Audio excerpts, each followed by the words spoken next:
అద్భుతమైన పారిశ్రామిక పాలసీలు తీసుకొచ్చాం.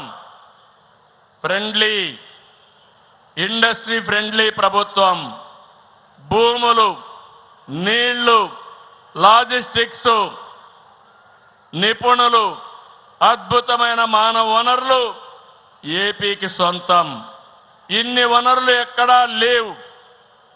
టూరిజం నుంచి డేటా సెంటర్ల వరకు, ఫుడ్ ప్రాసెసింగ్ నుంచి డ్రోన్లు తయారీ వరకు ప్రతి రంగంలో నేడు ఏపీ అద్భుత అవకాశాలు ఉన్నాయి. ఈరోజు global leaders I'm giving a call. మీరు కొత్త ఆలోచనలతో రండి, రాష్ట్రంలో సంపద సృష్టించండి, మీ బిజినెస్ సక్సెస్ చేసుకోండి.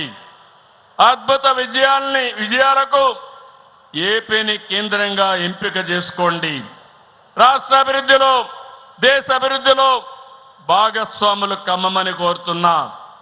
Ratan Tata innovation hub, one family, one entrepreneur.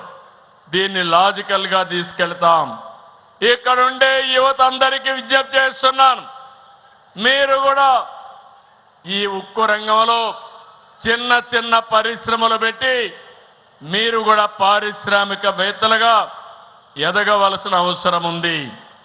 ఇది ఒకటే కాదు, రేపు విశాఖపట్నంలో గూగుల్ డేటా సెంటర్ వస్తుంది, ఏఐ వస్తుంది.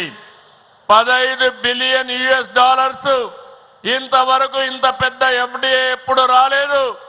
అలాంటి ఎఫ్డిఐ మన విశాఖపట్నానికి వస్తుంది. నెల్లూరులో బీపీసీఎల్ వస్తుంది. అమరావతి క్వాంటమ్ వ్యాలీకి కేర్ ఆఫ్గా ఉంటుంది. రాయలసీమలో space, aerospace, defence, drones, electronics, automobile పరిశ్రమలు ఏర్పాటు అవుతాయి.